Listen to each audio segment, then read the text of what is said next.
pre-draft offseason recap here. Eric Edholm of Yahoo Sports joins us now. Eric, how are you? I'm doing all right, man. Obviously, it's a strange time for everybody, so I'm hoping to provide a minute or two of distraction per day with my draft stuff, and then I'm doing something right, I guess. Yeah, hopefully, everything goes well with the NFL season. Hopefully, it can start on time. It's obviously unknown at this point, but we'll see. Yeah, hard to know what lies ahead. I think everybody's hoping to get through the next couple weeks, couple months, see where we stand, and then hopefully by the fall we've got college football, NFL, high school football, of course, too. So yeah, all that'll make us feel a little bit better, I think. For sure. All right, let's start in the AFC East. So the Patriots. Tom Brady obviously leaves. Um, I'm assuming Stidham will be the guy. They did bring in Brian Hoyer. Now, let me ask you this. Do you think that the Patriots will draft or could draft a quarterback in round one? Round one, I don't know. I'm not in that camp. I mean, Bill Belichick has never used a first round pick on a quarterback. Granted, he hadn't drafted a wide receiver until N'Keal Harry last year in round one, so it's possible. I think they're a trade down candidate from 23. They don't have that second round pick. They lost it in the Mo Sanu trade, so there's a thinking out there that they could be somebody that moves down, tries to pick day two pick. I think they'll draft somebody, but more a middle round guy like a James Morgan or Jake Fromm or somebody like that. Might they be enticed by a Jordan Love or somebody? Perhaps, but I think they'll dip their toe in the water. I don't know if they'll go diving head first. Okay, let's go over to the Dolphins. This team, obviously, I'd say that they overachieved last year. I think Brian Flores is a good head coach. Early returns are pretty good there. Is there a chance? I know there's a lot of rumblings about them trading up to one. I don't see it happening personally. Do you think that they'll draft Tua in the first round if he falls to where they are, if they aren't able to move up? I really don't. I mean, I wouldn't, of course, be stunned by it, but it's somebody they've done a lot of work on. I think I think it'll go like this. I think they'll make a big offer to Cincinnati or try to keep them on the phone as best they can here in the next couple weeks and see what it'll take. Now, Cincy may tell them, don't even call us back unless you move up from 5, right? So they may have to go to 3 first and then try to move up to 1. And even if they do, they may not be able to get the deal done because I think Cincinnati's asking price would be exorbitant and, probably for a pretty good reason too. So assuming they can't get that done, I mean, the quarterback who I think they feel most comfortable with is Justin Herbert. The question is, do they like him enough at 5 to take him there? I don't know the answer to that. I really don't. They've been pretty mum. They've kept their plans close to the vest. They have a billion draft picks. So it's possible they could even pass on a quarterback at 5, with both Herbert and Tua on the board, knowing that, the Chargers will probably take one of those guys and that they could possibly move up from 18 to get one a little bit later if they want. It's all about how they want to attack the draft. There's really nothing they can't do given the draft pick ammunition they've got for 2020 and 2021. And this is an exciting team. I mean, they're building something active in free agency. Like you said, Flores and that staff did a great job in the second half of the season. I'm just fascinated. They control the draft. There's no question about that. How do you think, before we move on to another team, how do you think their defense is going to look, bringing in Byron Jones and Kyle Van Noy? What do you think about that? Yeah, I mean, obviously they've added some pieces there, and I don't think it's complete. I think they still need to figure out, how good is Christian Wilkins? They need another defensive lineman up front. I'd love to see a pass rusher. I think they absolutely need somebody to get after the quarterback, and then, kind of the uncertainty at linebacker beyond Van Noy. They also brought in what's his name, Landon Roberts from New England. But to me, he's a run stopper first. I don't know that he's going to give you much in the passing game. Raekwon McMillan looked pretty good a couple years ago. The secondary could be a strength, obviously with Xavier Howard and Byron Jones. I think they still have Eric Rowe on the roster. So, there's some pieces back there, but they need a safety as well. And there's still some work to do. All right, so let's go over to the Jets. They lose Robbie Anderson. He goes to Carolina. They bring in Brashad Perriman. They've been doing a lot of bringing back their own guys on defense. They did bring in some guys on the offensive line with Greg Van Roten, Connor McGovern. The big question for the Jets, they have the 11th pick. Do they go with an offensive lineman or do they go with a receiver? Yeah, that seems to be the question. I mean, I could see them falling in love with a Henry Ruggs and saying, "All right, we want a Tyreek Hill like weapon."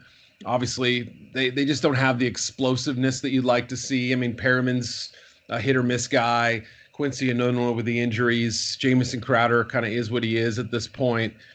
I mean, they just other than assuming Le'Veon Bell isn't going to be the dynamic guy we saw in Pittsburgh, they just don't have difference makers. So yes, I could see them saying we want that speed. We want to give Sam Darnold something else, but you got to have blockers too. And all those guys you mentioned, to me, they're competition. I wouldn't say any of them should feel too comfortable about locking up a starting spot. Maybe McGovern wins the center job.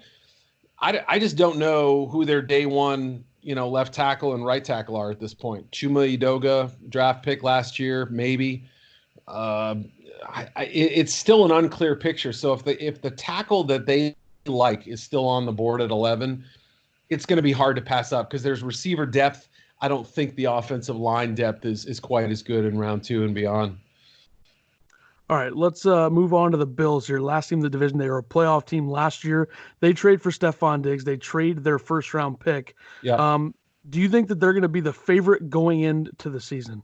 They could, yeah. I mean, the way they competed down the stretch and just seemed to turn a corner. Obviously, a lot depends on Josh Allen's development, and I'd like to see them maybe add one more big receiver. They have some smaller, quicker guys, which are great, but I think they're looking to add another tight end just because I mean, Dawson Knox had a lot of drops last year, and I like his talent, but at least there's some continuity on the offensive line.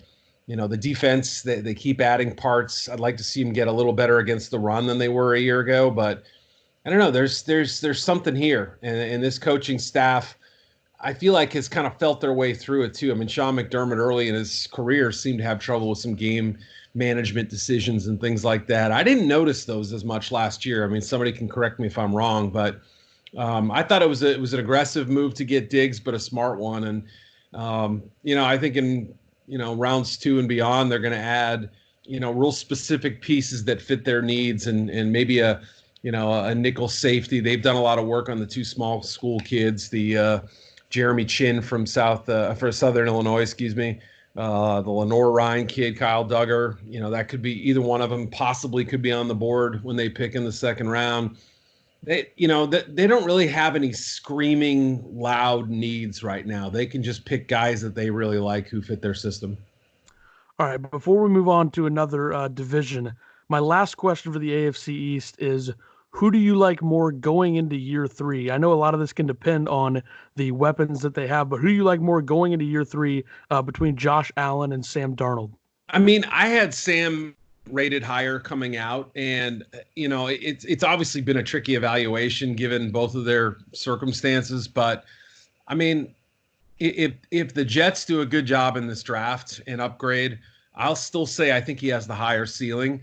But Josh is a tough guy to prepare for. I mean, yes, the inaccuracy worries you, but big, athletic, strong arm guy, has some still untapped upside, in my opinion. He's just fascinating in a lot of ways, even if he's far from perfect. All right, let's go to the AFC North. The Cleveland Browns. They spend some money. They bring in Jack Conklin, Austin Hooper. They bring in Andrew Billings and Carl Joseph on the defensive side of the ball. They have the 10th pick. I assume they probably go offensive line if it's there. Someone like Tristan Wirfs. What do you think about what the Browns will do in the draft? Yeah, if Wirfs is still on the board, he makes a lot of sense, I think, and just from his workout at the combine, coming from an excellent program that cranks out the offensive line talent like Iowa does, that would make sense because right now Chris Hubbard is probably hanging on for his employment at this point. So I think they're going to look to add that piece, and it makes a lot of sense that an analytics based front office would be enticed by Wirfs having played both tackle spots, tested through the roof, high character, all the things that I think they're trying to go for there. So that's certainly one big need I think they have. All right, the Steelers. This is a team that I picked to win the division last year. That obviously did not work out, but they do not have their first round pick because they dealt that for Minka Fitzpatrick. So they bring in Eric Ebron offensively, tight end. What do you think the Steelers look like going into the season with Big Ben coming back? Yeah, I mean, I guess I think they can get a good football player at 49 too. I mean, whether it's a an offensive playmaker like a Jonathan Taylor or a wide receiver of some type or a pass rusher, I still think they can get some help in this draft. So, it was a move that paid off extremely well, trading that pick. Fitzpatrick steps right in as a defensive playmaker. They were better on that side of the ball by a big margin. You have to figure Devin Bush is going to take a step up. But the question, like you said, comes back to Ben. What kind of shape is he in? Do they have a plan B for him? Is there somebody else on the roster? We saw, Mason Rudolph and Devlin Hodges struggle last year.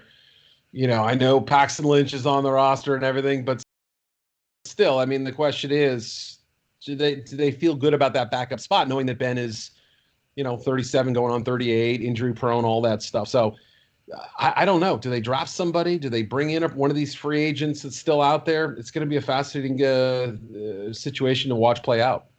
All right, the Ravens, the team that won the division last year, Lamar Jackson obviously winning the MVP. They'll have the 20th pick. What do you think that they'll do there? And then follow up on that. What do you think Lamar Jackson will do post MVP season? Yeah, a couple positions stand out. I mean, obviously, pass rusher is probably in need. Linebackers probably a spot they could afford to upgrade. That would make sense. And then I would say the interior offensive line, probably center, or a couple spots that I've looked at. Skura is coming off the injury. They lose the Pro Bowl guard. I'm blanking on his name right now. That guy. We'll come up with it here in a second. But yeah, I mean, it's important to obviously protect your best investments, and that's Lamar, and he had a fantastic season. I mean, history says their offense isn't going to be as explosive. Number one, teams have more tape to look at now. They can kind of spend all off season in these quarantines, drawing up ways to slow him down, and teams might even draft defensive players specifically geared to, especially in the division, right? Get athletic safeties who can shadow him and him and things like that. It wouldn't shock me at all to see a Lamar effect on the teams that face them every year. So, yeah, his numbers are going to go down. I fully believe that. So, does that mean he's a worse quarterback? Of course not. It just means that, he's kind of returning to the mean a little bit. And, if they take a step forward in the playoffs, you obviously consider it a team success. And that's what's, ultimately most important. All right, to cap off this division, the Cincinnati Bengals, they have the number one pick. I would assume that they're going to draft Joe Burrow there. They did bring in some guys defensively with Mackenzie Alexander, Trey Waynes, Von Bell, all guys in the secondary. So are you in the camp that they will keep the pick and take the Ohio kid, Joe Burrow? Yeah, the logic suggests that there was actually a relationship between those two things happening. There were some questions that were kind of floating around the combine. Was Burrow sold on Cincinnati? Did he really want to play in his home state and all that, knowing, that this is a franchise that's been sort of cloaked in, either poor football or mediocre football, even in their better years. So I really think that when Mike Brown, the owner, was in on the Burrow meeting, and he was, I mean, that's been reported, I think. So, they had to say, look, we're going to build up this defense. You're not going to have to come back from 14-point leads every game, and we're not going to put you in bad situations. And they backed it up by going out there and spending money that they typically don't spend in the free agent market. So, yeah, I mean, there's some better pieces on defense now, and you've got some second and third year guys who are intriguing, and Sam Hubbard and Jesse Bates and guys like that. And they drafted the Jermaine Pratt kid last year. He's an interesting player. We'll see what the results are going to end up being, but you get Burrow at 1, you get a darn good football player at 33. Maybe the second year coaching staff has a little more, their feet are a little more solidly underneath them, and a healthy AJ Green can't hurt. So you get Green, Ross, Mixon. Obviously some of these pieces that are, that were not a part of the picture for a part of the season last year. Jonah Williams back from injury. Maybe it's not a terrible football team. Maybe they're pretty competitive in the right situation. All right, so yeah, the AFC North should be very competitive. All right, let's go over to the AFC South. The Tennessee Titans, a team that made a run to the AFC title game last year. They paid Ryan Tannehill. They franchise Derrick Henry. They lose Jack Conklin to Cleveland. They have the 29th pick, so I'm assuming that it would make sense for them to try to find a replacement for Conklin on the O line. It's certainly on their list. I mean, unless you feel like, Dennis Kelly is going to be your starter there. I know they re-signed him, but it was pretty modest money. So offensive line has to be a concern there. They're just thin pretty much across the board. Roger Saffold's getting older and guys like that. So, I really think they could actually end up drafting multiple offensive linemen. I wouldn't put pass rusher past, just because, in my mocks, I look and I'm like, is there a guy that I would trust here at offensive tackle over a pass rusher, the talent you can't get later on? I mean, that's a debate they could have. So O-line, pass rush, maybe some secondary depth, knowing that some of these guys might be in their last year with the team, that sort of thing. Malcolm Butler has a big number. It wouldn't shock me if they go secondary as well. But yeah, I think you're right. Figuring out who their right tackle is and then building up the depth inside are crucial. All right, over the Texans, a team that has made some headlines, to say the least, trading DeAndre Hopkins to Arizona. A lot of weird things going down with Deshaun Watson. They get David Johnson as well. What do you think of when you look at the Texans right now? It's hard to know. And, there's really two debates. I mean, Bill O'Brien, the coach, has done pretty well for the most part. Bill O'Brien, the GM, has raised levels of criticism for the moves he's made. And, I think some of these are going to end up really coming back to bite him. Now, they picked up some players down the stretch last year who helped them. They won football games. They had the big lead on the Chiefs. There's some of what they've done has actually been pretty darn good. But you have to feel for Watson, right? I mean, he's in this situation. He kind of feels like he's alone. Will Fuller, you can't really count on him. I don't know how much Randall Cobb's going to really offer him. Kenny Stills, the weapons have diminished a little bit. I understand the run game is important, or they think it's important, whatever. I just sort of feel like with an offensive line that still hasn't quite found the right mix, Deshaun is swimming upstream more than he has since he was a rookie. So this is clearly a step back in that department at the very least. All right, for the Jaguars, they bring in Joe Schobert, trying to figure out how to rebuild this defense a little bit. Still questions around what happens with Yannick Ngakoue. We'll see there. They traded Nick Foles to Chicago. They have the 9th pick. Do you think that they go defense with that pick to try to, rebuild it a little bit? It's a little hard to say. I mean, you're right. I mean, obviously a lot of balls are up in the air right now. I think if they can get a first round pick for Yannick Ngakoue, they'll probably end up doing it. And I didn't understand the Schobert move, but at the same time, you're trying to build a culture and build, an identity on defense again after, it looked like they were putting together a tremendous unit there a couple of years ago. So, hey, it's hard to say. I mean, when you have multiple first-round picks, you have a little more flexibility. They can move up, down, stay where they are. Defense, a possibility. Corner would make sense. C.J. Henderson certainly would be a guy I would look at if I were them. Their corners are mostly slot guys, so I would love to see another outside guy there. And then at number 20, or if they go defense, the first pick, they could come back and either help the offensive or defensive lines. It's hard to say. That's a team that looks on the outside like they're rebuilding, but this coaching staff and this front office may not be around to see that through. So they're or win some games. That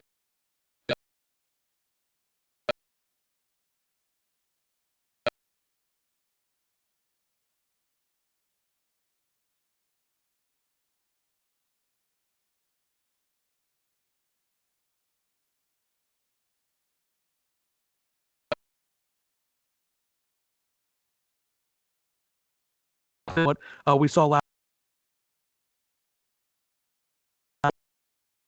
for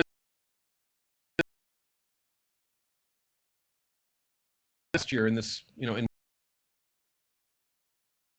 deep pass his game anymore, and I don't the arms stat. So and that coaching staff scouting what players they need. And spot was kind of an eyesore on defense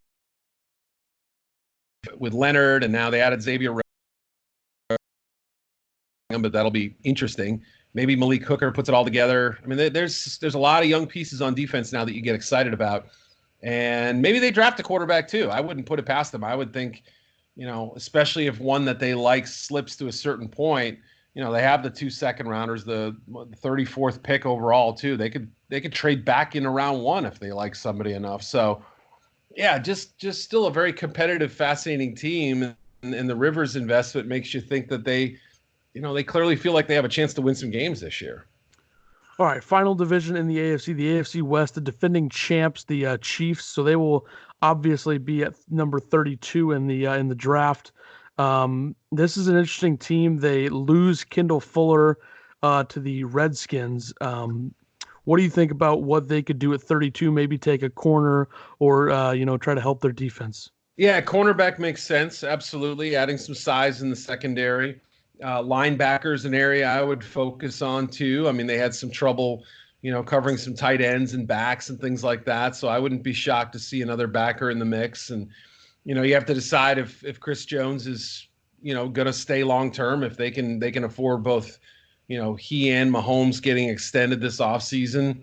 I think they'll draft a tight end too. I mean, they just don't have depth there, and you want to make sure that if Kelsey goes down, that you're not left with a bare cupboard there. So, offensively, I would say offensive line, tight end make a lot of sense. Receiver, I think they'll add one more.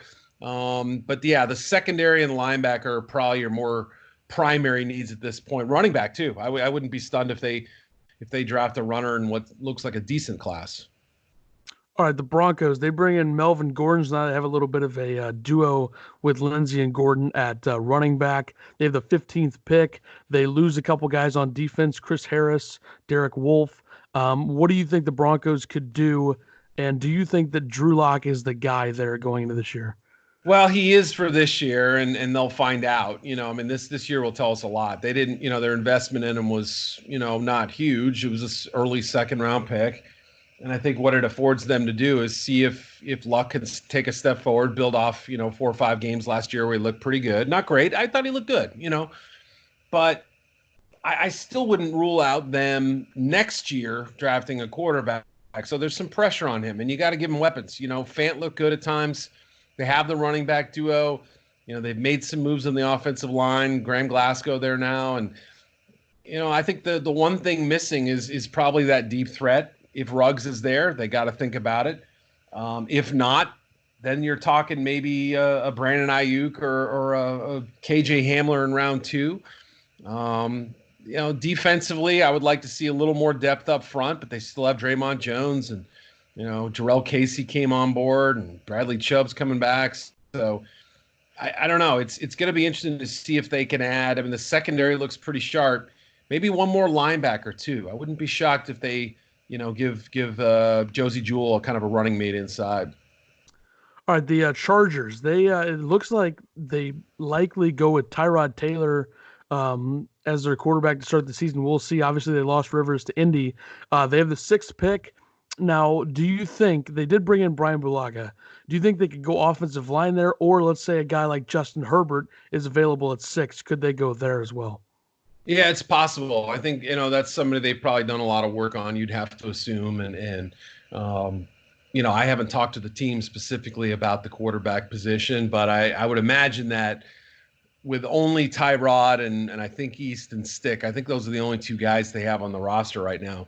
You have to add at least one more, whether it's a veteran, Cam Newton, whoever, or whether it's going to be the draft route. And they have to feel pretty excited about one of those guys to make sure they're picking them that high. It's hard to say, but I would say that they're in the market for a quarterback one way or the other.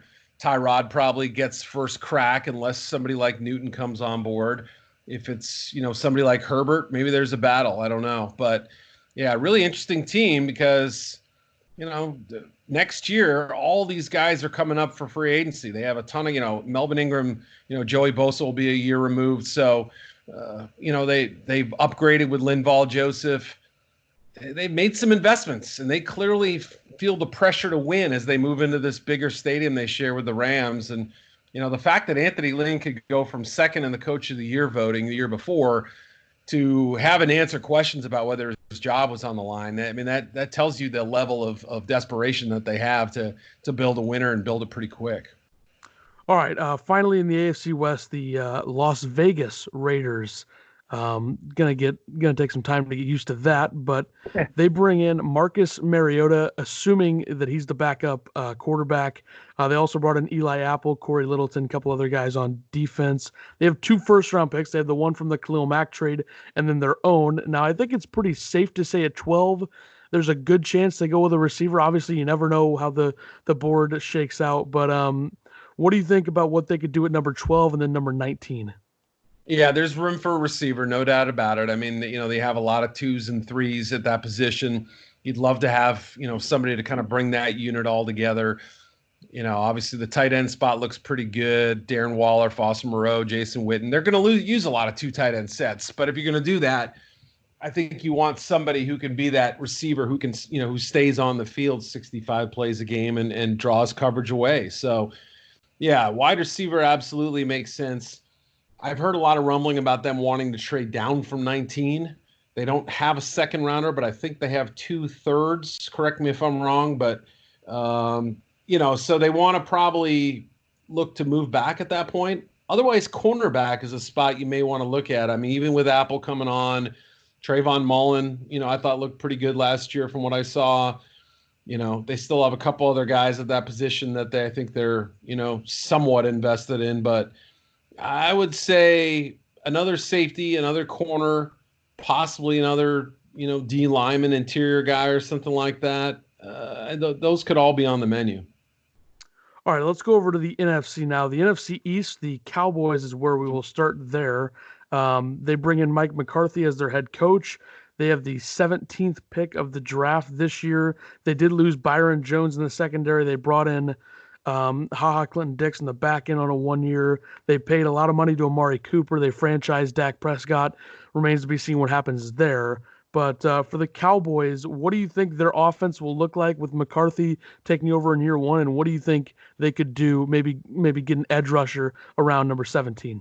Yeah, I mean, do they kind of go against what McCarthy has done at times, which is to throw more and run less? And what are the roles of the receivers? I think Michael Gallup could be one of the benefactors here. I think, or beneficiaries, I should say. But yeah, I'd like to see them at receiver. I think they're pretty thin after you get past the top couple guys. I'd like to see a slot option in there and some depth. This is a pretty good draft for that. I mean, the offensive line, even with losing Travis Frederick to retirement, I think for the most part is in decent shape. You have Connor McGovern, you have Joe Looney, guys who can play center. The offense isn't really what I'm worried about. They'll score points. The question is on defense for me. Yeah, the Redskins. This is a fascinating team in DC because they have the number 2 pick. A lot of people a few months ago probably would have said Chase Young would be the guy there, but they could really make some noise if they draft a quarterback there. And then also, do you think that they could trade Trent Williams? Yeah, the Trent Williams thing is going to happen at some point, I assume, because, what good is it to have him on the roster for another year and not have him play? At some point, they're going to either lower their asking price or somebody is going to say, we missed out on a tackle or we don't think we're going to get one. Let's make that deal. So that'll happen at some point, I assume. I think Chase Young still is a strong option for them. I really think that, when it comes down to it, especially in this offseason, the inability to meet with Tua Tagovailoa, to maybe even watch him work out, to see how well he's progressing. I know all the positive, I talked to his doctor and he said the other day he could play if it was, starting camp right now. That's great, but the team doctor is the one who ends up making that decision. So this offseason changes everything. To me, the most likely options are them staying and taking Chase Young or trading down if the right team wants to move up. All right, the Philadelphia Eagles. Now, this team has the 21st pick. We've known over the last couple of years they've been fairly thin at wide receiver, especially last year was a weird season for them. They trade for Darius Slay in their secondary. They have the 21st pick. Um, I think that it's likely that they would draft a receiver, don't you think?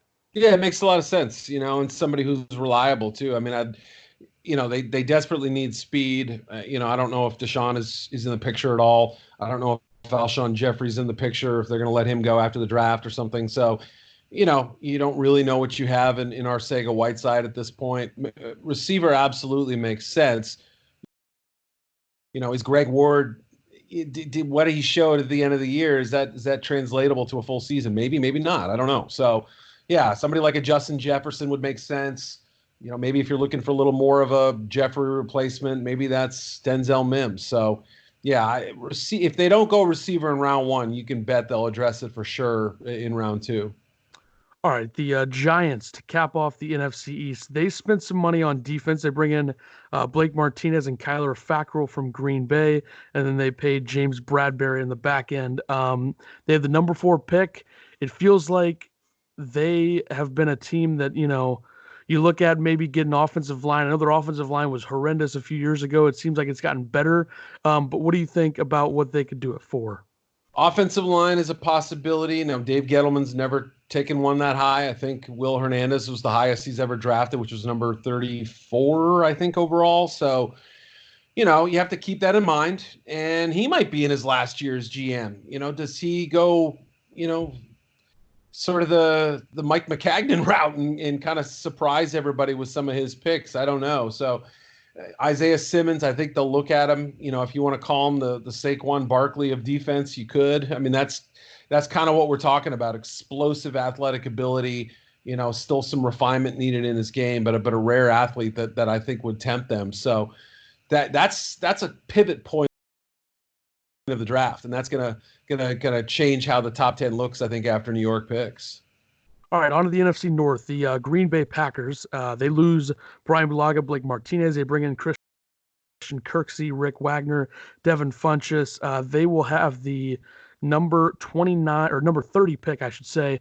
As a Packer fan, I've kind of wanted to see them maybe get a receiver there. I don't know that it's going to happen at this point, but what do you think Green Bay does at 30?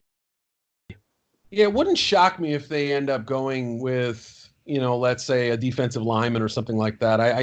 You worry a little bit about the depth there, just sort of putting in the pieces a little bit and trying to figure out how they can divvy up all those reps up front. I wouldn't be shocked by that.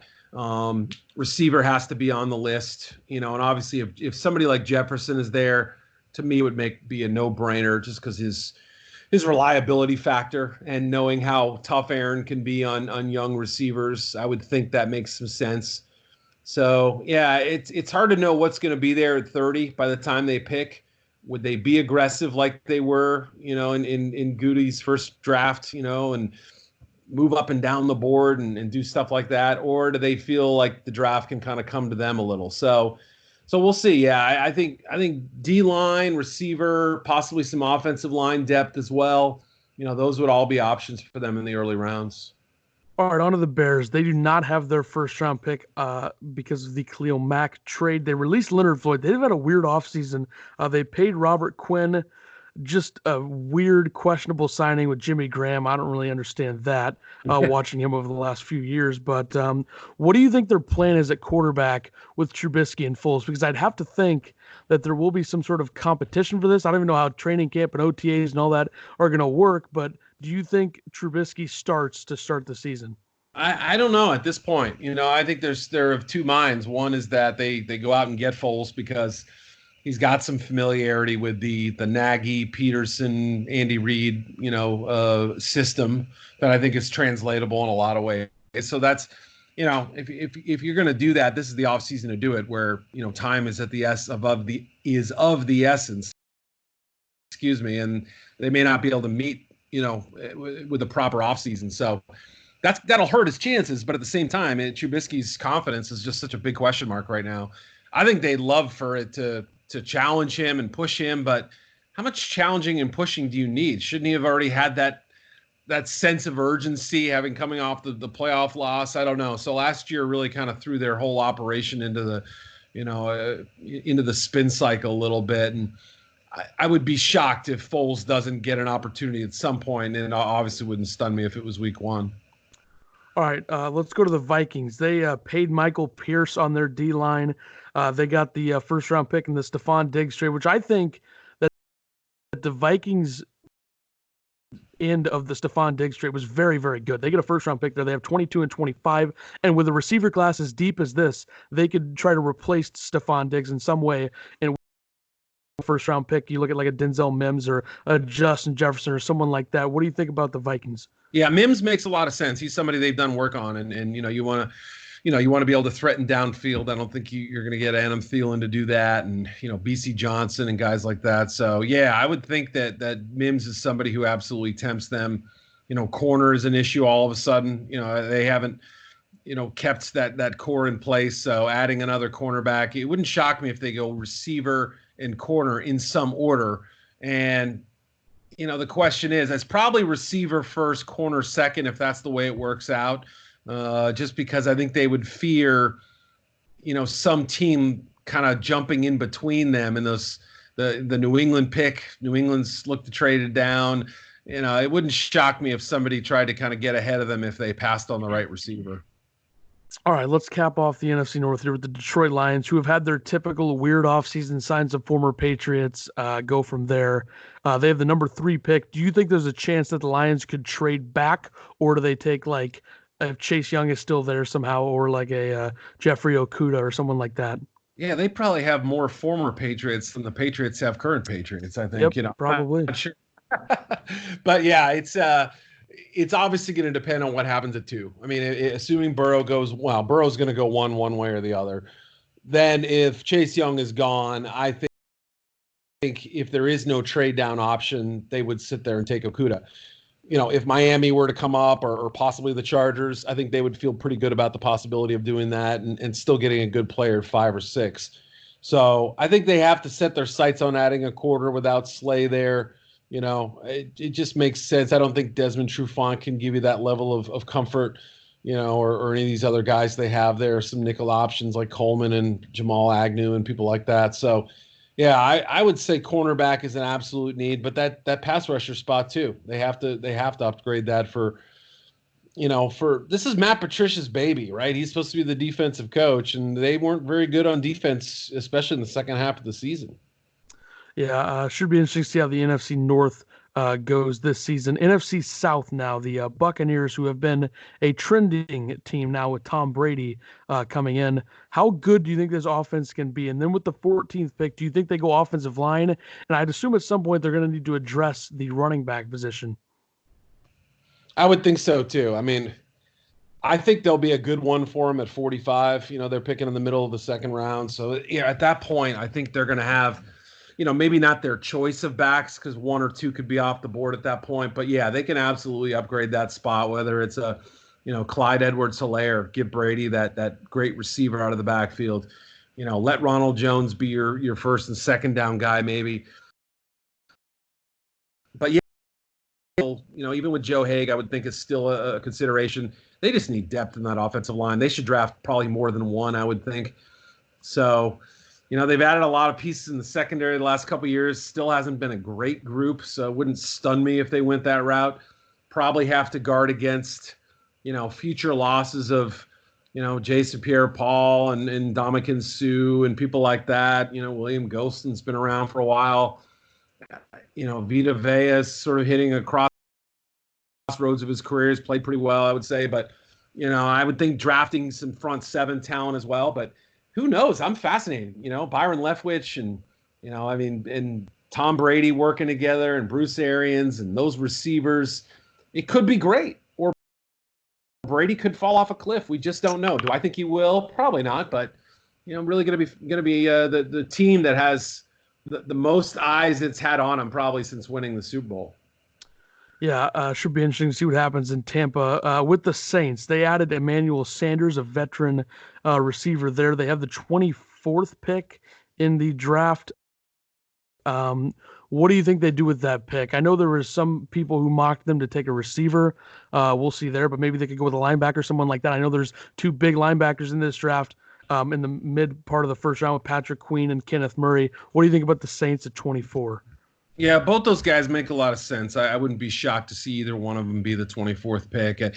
Getting Sanders allowed them to feel a little better about their receiving core now. And, you have a top three. I think they'll take one, but they don't have a second round pick. And if there's a position you're going to wait on, I guess, wide receiver is probably it, although linebacker is pretty deep too. So, yeah, I mean, assuming that both Queen and Murray are on the board, yeah, that could be the option there.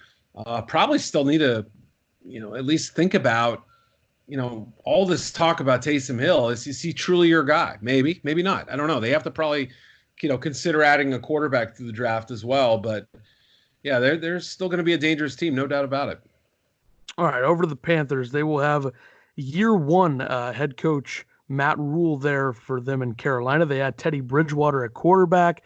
They part ways with Cam Newton. They bring in Robbie Anderson, a receiver there. They lose some pieces as well, veteran pieces, Gerald McCoy and others. But number 7 pick, it's interesting to see what they will do. Do you think that they go with someone on defense, or could they still take a quarterback, which I doubt now? But what do you think the Panthers do at 7?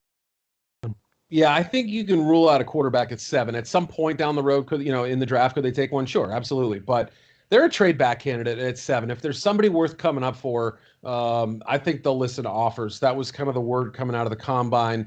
It was clear to me even before they let Cam Newton go that this was a rebuilding situation. And, to me, the Anderson signing didn't make a ton of sense to me, but okay, fine. You give Teddy Bridgewater a weapon. I'm not convinced that they're going to keep Christian McCaffrey after this year. He could be a trade option, so drafting a running back would make some sense. This is probably a pretty good year to get one. I don't know. This is a team that Matt Rule is going to get a chance to kind of mold out of clay a little bit and have his say on who stays and who goes. So, defensively, there's some holes. Offensively, it's an incomplete picture. They really have everything on the table, and I wouldn't be shocked to see Rule bring in some former Baylor players, some former Temple guys he had, like a Matt Hennessy or somebody like that, or there's just a lot of directions they can go, and I don't think they're married to any one of them. I believe they're going to look more long term with this draft and find the best players they can and the ones who fit their culture, and less about filling specific holes. Because look, they're not winning the Super Bowl next year, and I think that's gonna be how they approach this draft, and it may end up turning out really well for them in the long run. They may get better players because they're not reaching for need. All right, capping off the NFC South, the Falcons. They have a lot of former first round picks on offense, to say the least. There, Todd Gurley comes in, Dante Fowler on defense, 16th pick in the draft. Do you think the Falcons need to make the playoffs to save Dan Quinn's job?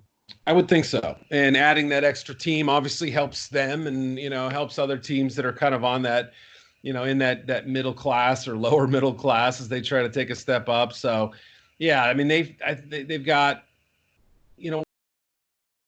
I thought was a strange move bringing in Hayden Hurst. You had that second round pick that felt like it could have been used a little differently, but we'll see. I liked Hurst coming out too. So maybe he's somebody they can still find a role for. He's not going to be as good as Hooper was, in my opinion. But yeah, I mean, obviously the talent on offense kind of speaks for itself. Do I think they'll draft a running back to give some insurance behind Gurley? Yes, I do.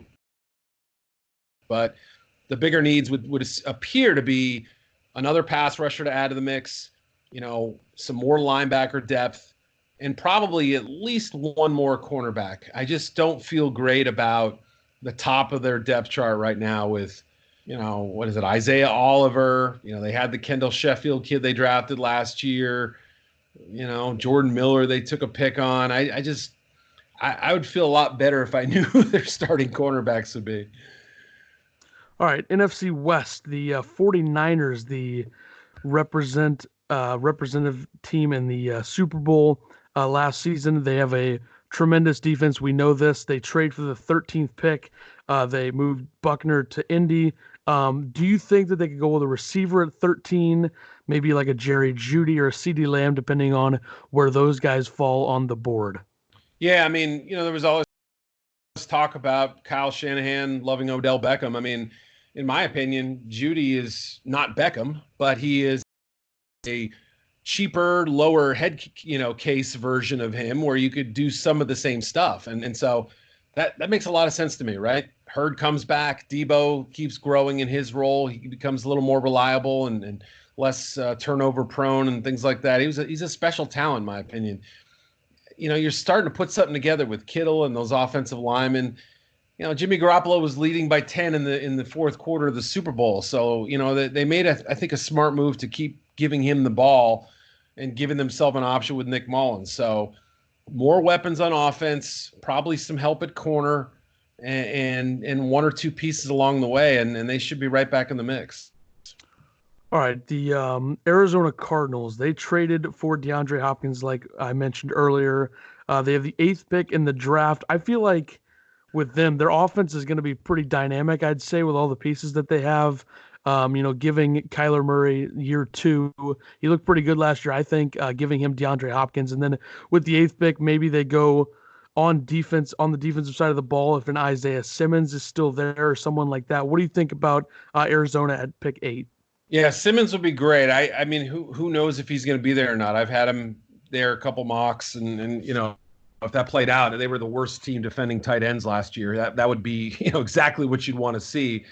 But I completely understand the move for Hopkins, and that's going to be so fun to watch them. Larry, DeAndre, Christian Kirk, the two draft picks from last year, Butler and Isabella.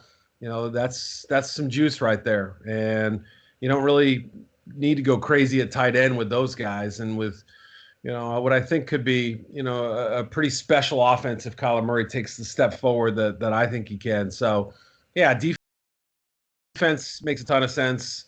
Safety, linebacker, defensive front certainly needs a little help. This is a team that I think a lot of people are going to pick to be that riser, even in a tough division. I think they could take that proverbial step up. All right, the Los Angeles Rams. A lot of restructuring being done there. They released Clay Matthews after one season. They released Todd Gurley. They lose Corey Littleton and Dante Fowler. I don't have a clue what this Rams team is going to look like this season. What do you think about the Rams?